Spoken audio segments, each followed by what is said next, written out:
大家好，歡迎返嚟今日 C Channel 啊，又嚟講下樓市新聞。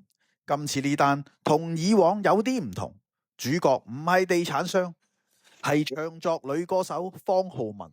佢2年前用一個離奇低價嘅首期買入樂豐集團旗下嘅 Elizabeth Park 一個單位，今日突然爆出撻訂啊，8.5萬蚊訂金當堂送俾發展商，錢財兩失。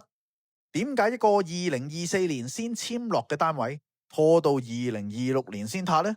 答案係好簡單，因為當年肯咁益佢嘅人已經唔喺度啦。先講翻方皓玟呢單買樓交易，離奇程度真係值得攞出嚟講。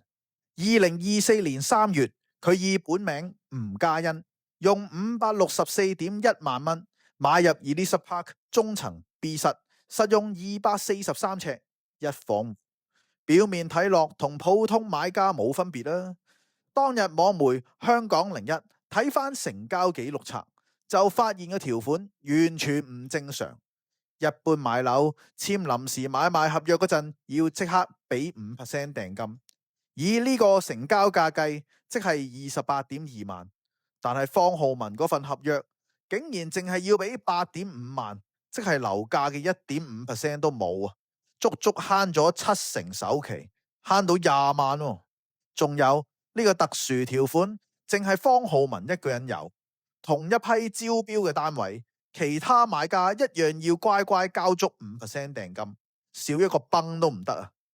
更離奇嘅係，方皓玟嗰8.5萬蚊訂金，連招標文件要求嗰10萬蚊銀行本票都未夠數。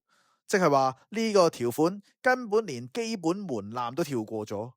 不過傳媒當時都引述律師話，發展商有自由選買家同訂條款嘅噃，唔存在任何違規嘅情況。當時負責促成交易嘅代理係利嘉閣嘅高層，佢形容呢單交易係無心插柳，聲稱一次係巧遇方皓玟，傾起先知佢一直好中意花墟附近嘅地段。一拍即合，先促成呢單買賣咯。哇，真係中狀元救老母，時間啱啱好，又會咁啱嘅。但係配合埋條款嘅離奇程度，你信唔信就真係見仁見智啦。翻查資料 ，Elizabeth Park 呢個項目2023年11月推出，一共52伙，實用面積240至到440尺，一房到2房戶都有。首場記者會仲揾埋方皓玟同埋男歌手馮允謙一齊拍音樂微電影做宣傳，可以話由開賣第一日開始，方皓玟已經同呢個盤係靠埋一齊嘅。講到呢度就要講翻方皓玟同樂豐集團創辦人周沛然嘅關係，兩個人就份屬好友，坊間一直有傳佢哋同居加多利山寓所，方皓玟自己就澄清話只係鄰居，唔係同居。但無論係咪同居，兩個人嘅關係之密，由方皓玟連續2次幫樂豐樓盤做代言人就已經睇得出。先喺2023年嘅 Elizabeth Park， 跟住2024年又幫 Upper Prince 站台，活動上仲大讚樓盤係潛力股喎。周沛然喺樂豐集團一直用輕資產模式做開發，聽落好潮好新穎，係咪？呢啲咁嘅 term 只係 gimmick 啫。查實只係集資做地產商，諗住食大茶飯，可惜撞正轉角市，樓價撲到直一直，去到2026年，樂豐集團陷入財困，多個項目變成銀主盤。今年5月12號，周沛然燒炭身亡，有傳因為抑鬱。方皓玟事後開腔，話只係想幫佢澄清冇抑鬱症，唔想一個死者仲要受委屈。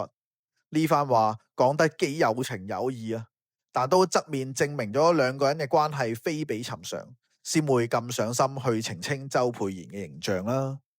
值得留意嘅係，樂豐集團手頭上仲有唔少項目噶，包括九龍界限街地盤啦、鴨脷洲平蘭街同好景街地盤，連商業項目都遍布佐敦、尖沙咀同大角咀啊。版圖聽落唔細啊，但原來全部都係靠借東風，一旦資金鏈斷咗，即刻乜都冇。周沛然一走，呢個帝國就即刻現形。連旗下大角咀商業項目都要低價急沽套現，可想而知集團嘅財政有幾手緊。即使周沛然已經身故，佢本人同樂豐集團依然被債權人入稟申請清盤同破產。人都走咗，官司都仲繼續纏身，走都走得唔安樂。呢種收場真係一啲都唔風光。而家答案就好明顯啦。當年方浩文入市嗰陣，分明就係周沛然喺背後開綠燈益佢，一個特殊條款慳到咁多首期，呢種着數擺明係人情牌先有得咁玩啦。你估下普通買家去到發展商或者銀行度講，我想買呢個單位，但唔夠錢，做少啲首期得唔得？得，發夢咪得咯。但當個發展商老闆同你係閨蜜，咁一切就變得合理。可惜周沛然兩句一伸，樂豐集團隨即爆煲，公司仲要被債權人入稟申請清盤同破產。一個普通投資者又點會有信心繼續供落去啊？方浩文當年買嗰層樓，講到明係打算用嚟投資收租噶嘛，但係而家發展商都爆煲啦，單位前景成疑，佢寧願蝕8.5萬訂金，都唔想再簽落去啦。呢個選擇其實係好合理嘅，慳咗嘅首期本身就係人情筍盤先有嘅着數嚟嘅，而家人情都冇咗啦，着數啊自然一齊冇埋。值得一提嘅係呢個單位由簽約到撻訂，足足拖咗2年幾都未有按揭記錄，即係話方浩文一直冇實際供緊呢層樓，只係一直拖住尾數未交，直到而家周沛然都走咗啦，先至止蝕離場咯。方浩文2年前簽落合約嗰陣，可能真係諗住投資收租，做個小業主，點知計劃都未落實，樂豐集團已經風雨飄搖，再加埋好姊妹突然離世，一切變得物是人非咯。人情2個字喺呢單交易入面顯得清清楚楚。周沛然在世，方浩文就有筍盤有優惠，周沛然一走，樂豐即刻爆煲，方浩文即刻撻訂。呢段姊妹情見證咗一個人情蓋過商業邏輯嘅買樓故仔。但當人走咗，商業邏輯終歸要返回原位啊！講到最後，其實方浩文雖然選手，但都係有限數。8.5萬對普通人嚟講唔算係咩大出血嘅，蝕咗咪當交咗學費啊！但係冇咗個姊妹就真係傷心嘅，希望佢節哀順變啦。好，今日就講到呢度，多謝大家收睇呢集。你哋對方浩文撻訂呢單嘢點睇啊？留言話我知。